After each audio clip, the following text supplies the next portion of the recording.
Have you ever noticed how some of the most unsettling horror movies of the 1980s didn't fail? They were simply forgotten? Not the franchise starters, not the VHS cover legends, but the films that went too dark, too strange, or too uncomfortable to become mainstream favorites. Tonight, we're counting down 8 forgotten 80s horror movies nobody talks about anymore. Films that still hit hard if you give them another look. Number 8.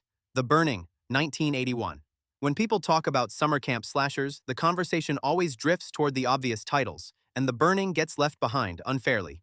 Released in 1981, right at the height of the slasher explosion, this film arrived in a market already crowded with masked killers and body count formulas. But what makes The Burning special is how raw and aggressive it feels compared to its peers.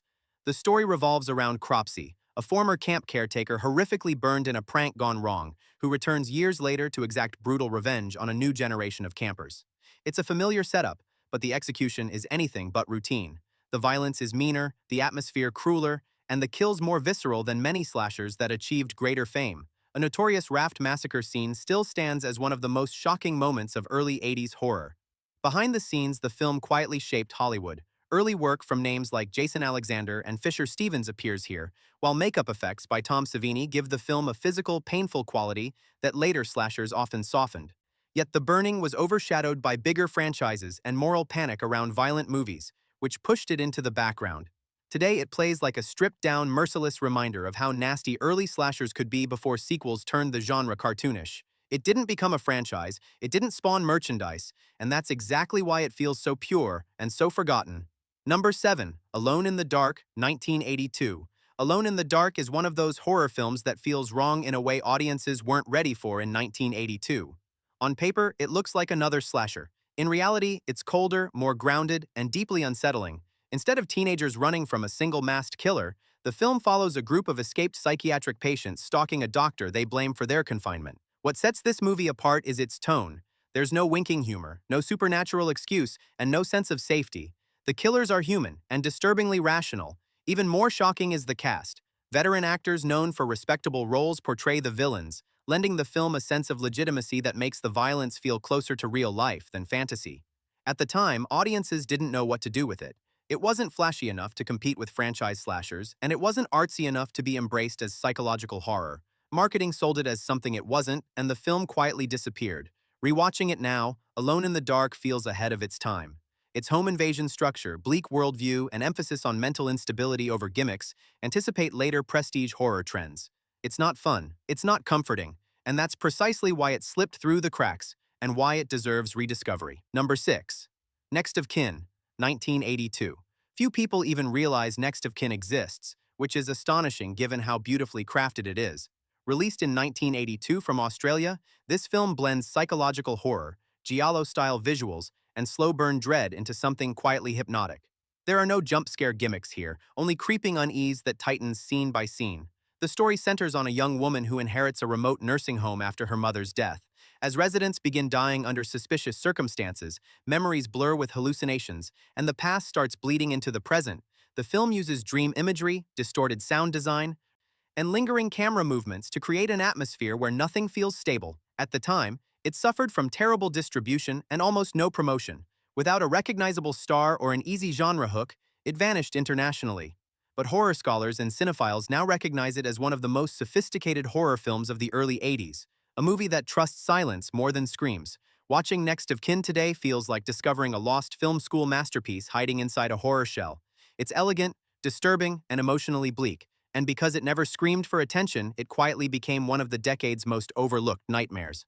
Number 5. The Keep, 1983.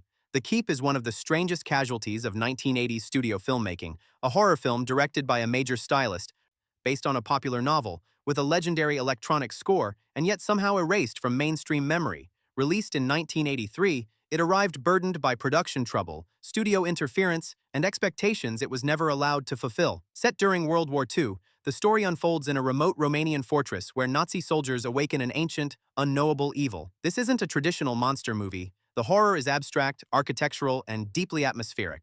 Evil isn't explained. It's suggested through shadows, geometry, and sound. Director Michael Mann approaches horror the way he approaches crime dramas, through mood, texture, and existential threat rather than gore. But the film was famously cut to pieces by the studio. Entire character arcs vanished, plot logic fractured. What remains feels like fragments of a much larger, more ambitious vision. And yet, even in its broken form, the keep is hypnotic. The imagery, stone corridors swallowed by darkness, glowing eyes emerging from black voids, feels closer to an art film than a drive-in shocker. At the time, audiences were confused. Critics were dismissive. The movie didn't fit into the slasher boom or the supernatural trend dominating horror theaters. It wasn't fast, funny, or exploitable. It was cold, distant, and strange. Today, The Keep is revered as a cult artifact, a glimpse of a horror epic that might have been. Its reputation has grown precisely because it refuses easy consumption. It doesn't hold your hand. It dares you to sit with uncertainty. And in an era now obsessed with elevated horror, The Keep suddenly feels prophetic rather than flawed. Number 4. The Entity, 1982. Few horror films from the 1980s are as genuinely disturbing or as quietly buried as The Entity. Released in 1982, this movie terrified audiences not with monsters or slashers, but with something far more unsettling, an unseen force that violently assaults a woman in her own home. No mask, no face, no explanation that feels comforting. Based on an allegedly true case, the film follows a single mother terrorized by an invisible presence that becomes increasingly aggressive. What makes The Entity so hard to watch and so effective is its refusal to stylize the horror. The attacks are shot bluntly, almost clinically, and the emotional aftermath is given real weight. This isn't fantasy violence, it's violation. At the time, the subject matter was deeply uncomfortable for mainstream audiences. Critics didn't know how to discuss it. Marketing struggled to sell a horror movie without a visible villain. And as slashers became more crowd-pleasing and formulaic, The Entity felt like an outlier. Too serious, too raw, too real. Yet the film is technically impressive. Its sound design is relentless, using low-frequency rumbles and sudden sonic assaults to make the invisible feel present. The performances ground the story in emotional reality, refusing to reduce the protagonist to a disposable victim. This seriousness is precisely why the film never became a casual cult favorite. Today, The Entity is increasingly re-evaluated as one of the most honest and unsettling horror films of the decade. It doesn't entertain, it confronts, and in doing so, it reminds us that some horror movies weren't forgotten because they failed, but because they hit too close to home. Number 3. The Beyond, 1981. If logic matters to you, The Beyond will punish you for it. Released in 1981 by Italian director Lucio Fulci, this film belongs to a strain of horror that doesn't explain. It overwhelms. Plot coherence is optional, mood is everything, and what a mood it creates. Set in a decaying Louisiana hotel built over one of the gateways to hell, the film follows characters who wander into unspeakable doom with no hope of escape. Events don't unfold logically, they accumulate. Scenes bleed into one another like nightmares you can't wake from. Characters die suddenly, brutally, and often without narrative payoff. At the time, this approach baffled many viewers. American audiences expected rules, explanations, and resolutions. The Beyond offered none. Its gore was extreme, its pacing dreamlike, and its ending devastatingly bleak. Censors attacked it, distributors mishandled it, and for years it lived on the margins of horror fandom. But modern audiences have come to appreciate exactly what makes it so alien. The Beyond isn't trying to scare you in the conventional sense. It's trying to trap you inside a collapsing reality. The violence feels cruel, the atmosphere feels cursed, and the final moments, silent, hopeless, eternal, linger long after the screen goes black. Today, The Beyond is recognized as one of the purest expressions of surreal horror ever made. It doesn't ask to be understood, it demands to be endured. Yeah. And that uncompromising vision is why it remains unforgettable, even if the mainstream conversation left it behind. Number 2. The New York Ripper, 1982. There are horror films that fade because they're forgettable, and then there are films that fade because they're too extreme to comfortably remember. The New York Ripper belongs firmly in the second category. Released in 1982 by Italian director Lucio Fulci, this is not a film that ever wanted mainstream approval.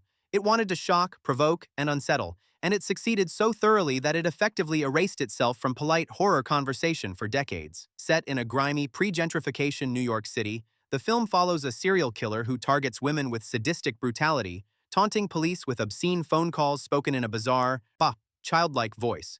The city itself becomes part of the horror, dirty streets, anonymous apartments, and a sense of moral rot hanging over every frame. This is not the romanticized New York of cinema. It's hostile, indifferent, and predatory. At the time of its release, the backlash was immediate. The film was banned or heavily cut in multiple countries, condemned by critics for misogyny and excessive cruelty. Even fans of giallo cinema found it difficult to defend. Unlike stylish murder mysteries, The New York Ripper offers no elegance, no playful artifice. The violence is ugly, prolonged, and emotionally draining. Fulci seems determined to strip the genre of beauty and leave only despair. And yet, that's exactly why the film has been reevaluated. Beneath the Sleaze is a vicious critique of urban decay and sexualized violence in media. The killer is not glamorous. The police are ineffective. There is no catharsis. Every scene feels contaminated by something rotten. It's horror without release. Because of its reputation, the film was pushed out of circulation, rarely screened, and often dismissed without serious analysis. But revisiting it now reveals a film that refuses escapism. The New York Ripper doesn't want you to enjoy it. It wants you to feel complicit, uncomfortable, and disturbed. And in an era where horror is once again embracing cruelty and nihilism, its brutal honesty feels disturbingly relevant. Number 1. The Changeling, 1980. At the top of this list sits a horror film that proves something crucial. You don't need gore, shock tactics, or controversy to be forgotten. Sometimes quiet excellence is enough. The Changeling, released in 1980, is one of the most refined haunted house films ever made. And somehow, it slipped almost completely out of mainstream horror conversation. The story follows a grieving composer who moves into a vast, historic mansion only to discover that the house harbors a tragic and deeply personal secret. What unfolds isn't a barrage of scares, but a slow excavation of grief, guilt, and injustice. The supernatural elements are restrained and deliberate. When something happens, it matters. What makes The Changeling so powerful is its patience. The film allows silence to do the work. Footsteps echo, doors move on their own, sounds repeat like memories that refuse to fade. The house doesn't feel evil in a traditional sense. It feels wounded, haunted not by a demon, but by a crime that was never answered for. At the time, audiences expecting flashier horror may have overlooked it. There was no monster to market, no shocking hook, no franchise potential. It arrived just before the slasher boom exploded and was quickly overshadowed by louder, bloodier films. Yet critics who paid attention praised its craftsmanship and emotional depth. Today, The Changeling feels timeless. Its themes of loss, suppressed truth, and institutional corruption resonate far beyond the genre. It's a ghost story that respects the intelligence of its audience, trusting mood over manipulation. The scares linger not because they're loud, but because they're earned. If The Changeling has been forgotten, it's not because it failed, it's because it whispered when horror cinema was learning to scream. And in revisiting it now, you realize something haunting. This might be the most mature horror film of its era, a masterpiece hiding in plain sight. The 1980s didn't just give us franchises and icons, it gave us films that went too far, too quiet, or too strange to survive the spotlight. These forgotten horror movies didn't disappear because they were weak, they vanished because they refused to play safe, and that's exactly why they're worth remembering.